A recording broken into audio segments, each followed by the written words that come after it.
Well, I was right on the money again with game number 2 of the NBA Finals yesterday. Not only here on the video report, while I gave you a complimentary play on the Suns in game number 2, just like I cashed in on game number 1, where the Suns were my best bet. But yesterday, here, I told you, as much as I like the Suns, I thought the total was the play you should bet on, and the game easily went over. But I'll tell you something, guys, before I get to my complimentary plays here in baseball for Friday's card, there is hope for the Milwaukee Bucks. Now, you may think I'm crazy, but let me just hit you with something here. Now, you saw last night, it was all numbers game, and it always comes down to numbers. Giannis was tremendous. I mean, he literally carried the Bucks and kept them in that game, as you know, with that 42-point effort, and he got no help whatsoever because Middleton once again disappeared with just 11 points in 41 minutes, and Holiday a little better numbers-wise in terms of points than in game number 1 with 17 points, but still a miserable shooting night, 7 for 12, or 7 for 21. The problem is that the Bucks, where they were so good shooting three-pointers in game number 1, they were miserable from the field last night, 9 for 31 from the perimeter. Also, they did get to the line more frequently after bitching and moaning after game number 1, where they were 9 for 16 from the free throw line. Last night, 15 for 23. Defensively, though, they played awful last night. Phoenix Suns just deadly from three-point range, hitting 20 of 40. But here's what I want you to consider. Are the Suns going to go to Milwaukee this time and hit 20 of 40 from three-point land? No. Are the Bucks now, with the series going back to Milwaukee, going to be that miserable from beyond the arc? No. And here's something else I want you to consider too. The Phoenix Suns, one of their advantages coming into this series was their bench and the versatility and the depth that Coach Monty Williams had. Well, they already lost Saric. Craig got hurt last night. And look at the bench production they did not get last night. A total of 16 points. 8 of them from Cam Johnson. Cameron Payne, so effective in the in the Clippers series, 2 points in 10 minutes last night. Heavy minutes by the starters last night. And true, this is the last series. This is it. No more games, right? After this. They can rest the rest of the summer. But you had Devin Booker playing 44 minutes. You had Chris Paul playing 41 minutes. You had DeAndre Ayton playing 42 minutes. You had Mikal Bridges playing 38 minutes. You had Jay Crowder playing 37 minutes.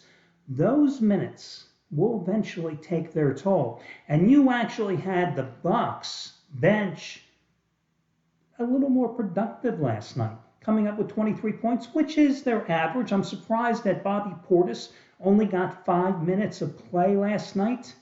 I thought he'd get a little more. I thought that he could produce a little more. So there is some hope for the Bucks going into game number 3. But hey, game number 3 is Sunday. We'll get there. Now, my other complimentary play last night, the Washington Nationals, gambling, there are no guarantees. I've been saying that since I had my nationwide radio show back in the 90s. Look it up in the dictionary. If people actually have dictionaries anymore, you will not find guaranteed and gambling on the same pages. Max Scherzer was just on an incredible roll. The guy has an 8-0 lead. It's down to 8-2 at San Diego. And then a relief pitcher, a 28-year-old rookie, his second major league at bat, goes down with a golf swing, a ball that's almost down by his ankles, hits a grand slam, makes it 8-6, and eventually the Padres come all the way back and win the game 9-8. Go figure. So let's get to today's complimentary plays.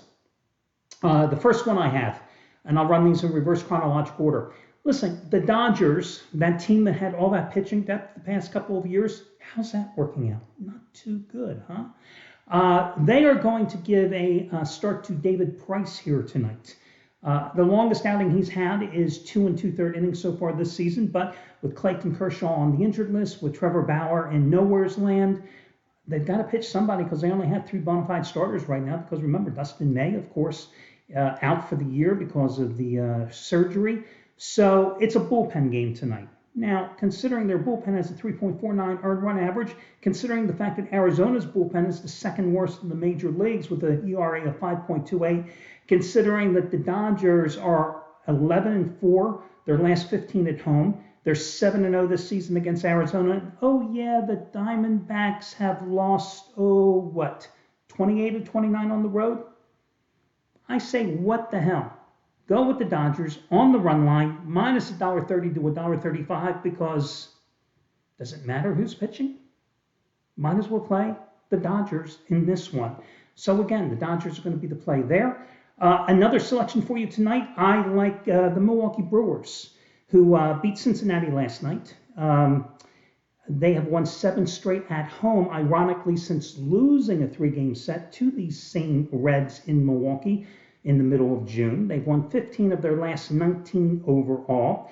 They're going with Eric Lauer, who has actually pitched pretty well here of late. His last 3 starts, twice pitching against Colorado at Coors and at home, and also against Pittsburgh. He's worked a total of 17 in the 3rd innings. He's given up 4 runs and fanned 15 in that stretch. So I like Milwaukee minus $1.20 in that spot.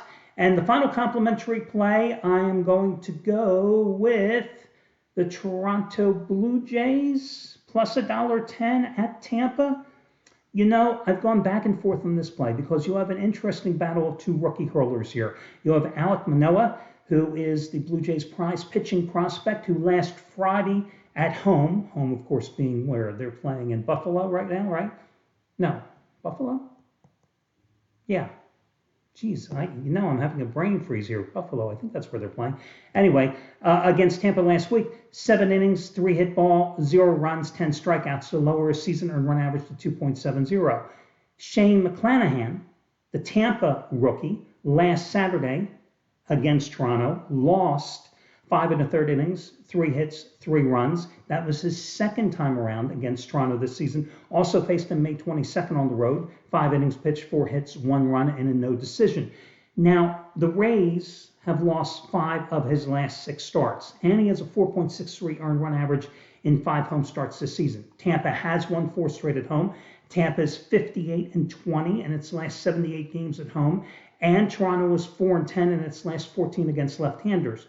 But Alec Manoa, I just like the way he pitches. I mean, he has that electrifying stuff, and Toronto, I'm getting him at a slight underdog price. I like the Blue Jays plus $1.10. So if I had to rate the selections, they're exactly the way I gave you those plays. I would play the Dodgers on the run line, even though they're a healthy favorite, against Arizona at home, minus $1.30 to $1.35. Next, I would go towards Milwaukee, minus $1.15 to $1.20 at home against Cincinnati. And then Toronto as the slight road dog, plus $1.10. And those would be your 3 complimentary selections for today. That'll do it, and we'll see you again tomorrow.